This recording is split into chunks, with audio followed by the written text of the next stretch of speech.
You're watching DX Recaps, the place where we break down movies fast, clear, and spoiler-packed. Whether you missed it, forgot it, or just want a quick refresh, we've got you covered. Let's get into the story.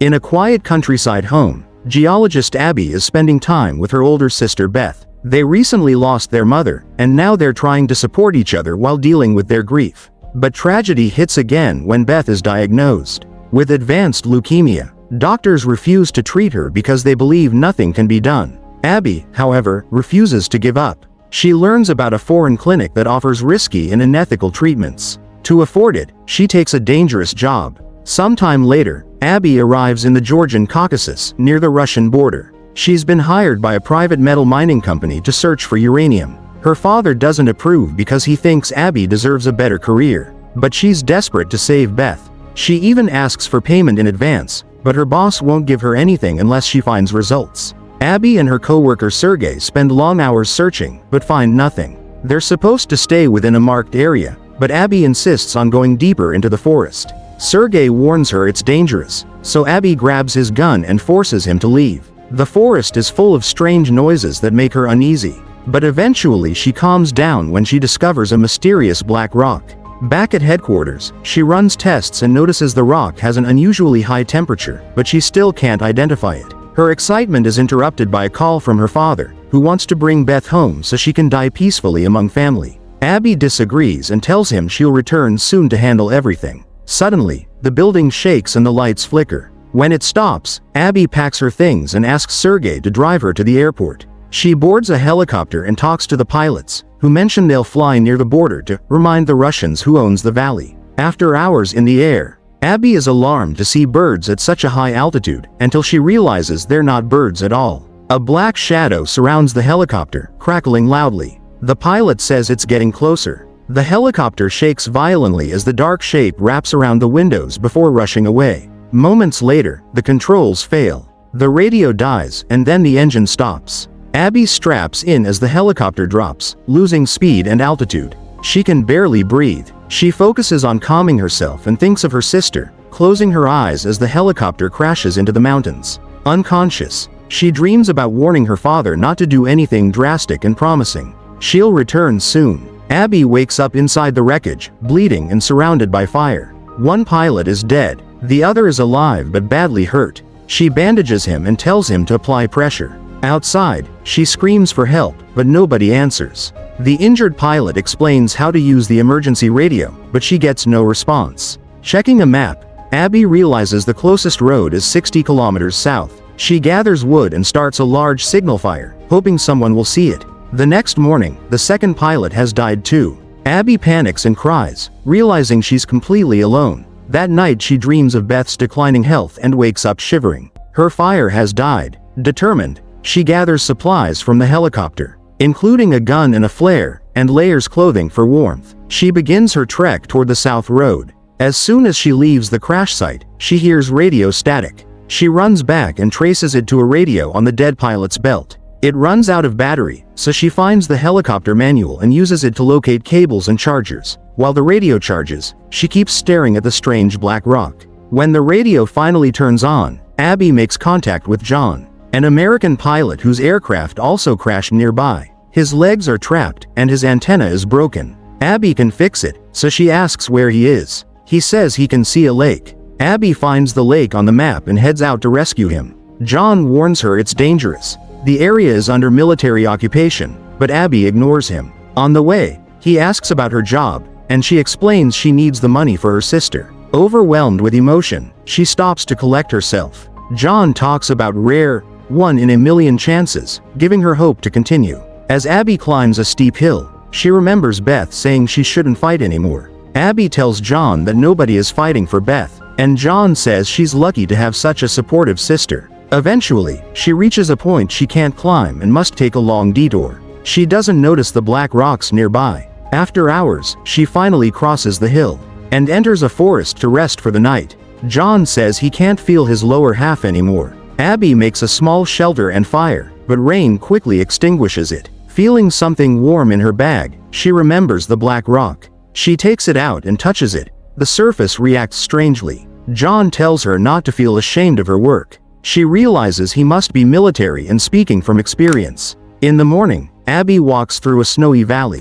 The wind cuts through her, and she keeps stumbling. At a river, she refills her water. Hours later, she reaches another mountain range. The map shows no better path, so she has to climb. She tries but falls instantly. John tells her to turn back because she can't save everyone. Abby snaps, tired of people telling her to stop trying. What she needs is encouragement, not warnings. Reluctantly, John wishes her luck. Abby removes her gloves and climbs again. Without the thick fabric, she can grip the rock better. But she eventually reaches a dead end with nowhere to place her feet. When she tells John, he strangely says it's a shame because she was one of his favorites. Then he cuts off communication. Confused, Abby tries to reach him again, but gets nothing. She uses a climbing tool, but it slips. She closes her eyes, breathes deeply, and remembers the black rock. She recalls that just moving her hand caused it to change shape.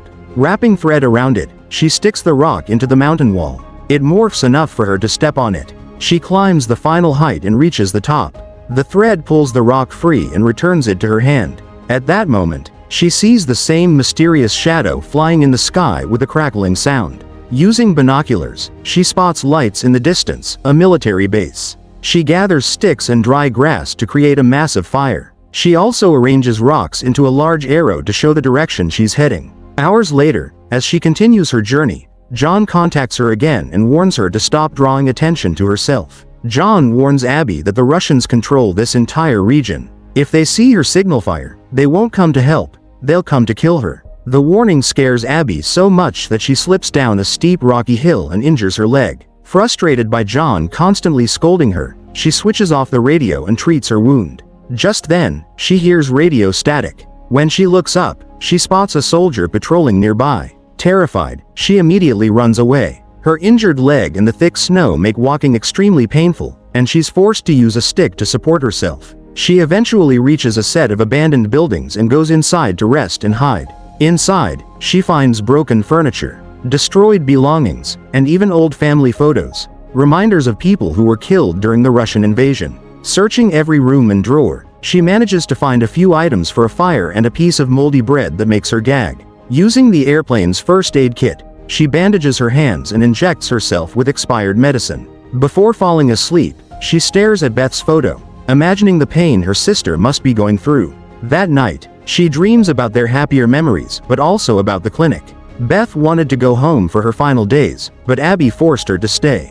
Before Abby left for her job, Beth even told her she wasn't doing this for Beth, she was doing it for herself. The next morning, Abby wakes to the sound of a radio. She looks outside and sees the same soldier approaching. Panicked, she blocks the door and hides under the window, covering her mouth to stay silent. The soldier takes a quick look through the window but doesn't notice her and walks around the building. As he checks the other side, Abby quietly reaches for her bag using her stick and pulls out her gun, but the magazine falls to the floor. The noise alerts the soldier. He tries to open the door, but it's jammed. While he searches for another way in, Abby loads the gun. Moments later, the soldier finds her. He points his weapon at her and shouts something in Russian. Abby panics and fires. Her shot hits his gun, then his leg, knocking him to the ground. She grabs his weapon and backpack as he keeps repeating the name, Ivan. Abby sets the gun down to show she means no harm and opens the soldier's bag. Inside, she finds a flashlight, cigarettes, and another black rock, identical to hers. Just then, John's voice comes over the soldier's radio. "You were one of my favorites." The soldier weakly confirms John's call sign, Ivan. Abby realizes they were both tricked. The voice then asks, "Don't you want to see Beth again?"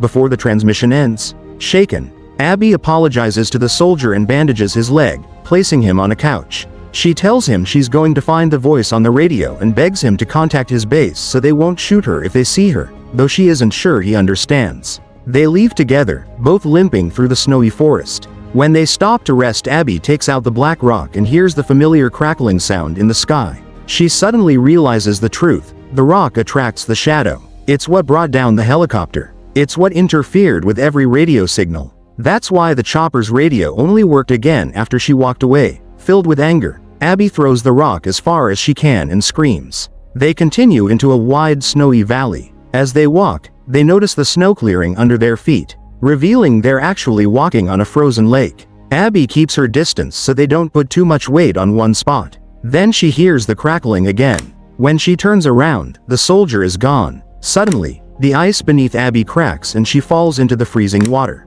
She manages to grab the surface and, after a desperate struggle, pulls herself out. A strong wind picks up, making it almost impossible to see. She keeps shouting for the soldier but never stops walking. Eventually, she reaches the edge of the forest and sees a cigarette, one the soldier must have dropped. Exhausted, she removes her wet clothes, crawls into a sleeping bag, and tries to warm herself. John's voice comes through the radio again. He says the same thing happened to him long ago. Angry Abby throws the radio away, but his voice keeps talking. John describes watching his crew die slowly after their plane crashed. He says his own heartbeat had slowed, and just when he thought he would die, he found deliverance. Abby falls asleep and dreams of Beth again. She wakes up to the sound of a helicopter. She runs through the trees, waving and shouting, but they can't see or hear her. The chopper flies away. The cold finally overwhelms her. She collapses, hearing Beth's voice telling her to come home. She blacks out and falls through a hole in the ground, landing in an underground cave pool. Floating next to her is a horrifying sight: John's rotting corpse, covered in chunks of the black rock. The bottom of the pool is full of the same substance. It begins rising toward Abby, trying to enter her body. She realizes the truth. The rock is an entity. It uses people's voices. It lured John here 65 years ago. It lured her and the soldier the same way. Abby wakes up on solid ground. Rocks float around her as the entity speaks in John's voice, congratulating her for surviving. It admits John chose to merge with it to stay alive, and now it offers Abby the same gift. As the floating rocks form half of a human body, Abby demands to know why it lured her here. The entity claims her choices led her here, not its manipulation. Abby refuses the offer and tries to walk away, saying she just wants to go home. The voice replies, "You're already home." Suddenly, Beth's house appears behind her. An invisible force pushes her inside. The rooms are filled with piles of black rocks. The entity says she fears death and wants to defeat it, something she can achieve if she surrenders. Abby runs through the house, looking for an exit. She sees Beth outside and rushes to her. Beth takes her hand. Suddenly, Abby wakes up in her sister's home. Beth alive, healthy, smiling. Abby hugs her, crying, but then sees flashes of the hospital. She understands this is nothing but the entity's illusion. She knows it's time to let Beth go. Abby apologizes for forcing Beth to keep fighting and says her final goodbye. When she tries to leave, the radio speaks again, begging her to stay because this is everything she wants. Beth's illusion begs her to, but Abby refuses. Without death, there is no life. She walks out into the snowstorm, screaming for help. At that moment, Abby wakes up inside her sleeping bag. She remembers the flare. She lights it quickly, and this time the helicopter sees her and returns to rescue her. She spends the next 2 days recovering in a hospital. When she wakes again, she's in Sergei's apartment with his grandmother. Sergei tells her to rest, but Abby insists on going home. He drives her to the airport. Later, Abby and her father visit Beth at home. A nurse is caring for her. Beth is close to the end. Abby and her father step outside to cry where she can't see them. That evening, the nurse tells them it's time. Abby and her father sit on the bed with Beth, holding her and comforting her as she passes away. And that's a wrap on today's recap. If you enjoyed the ride, don't forget to like, subscribe, and hit that bell so you never miss a plot twist. Got a movie you want recapped? Drop it in the comments below. This is DX Recaps. See you in the next one.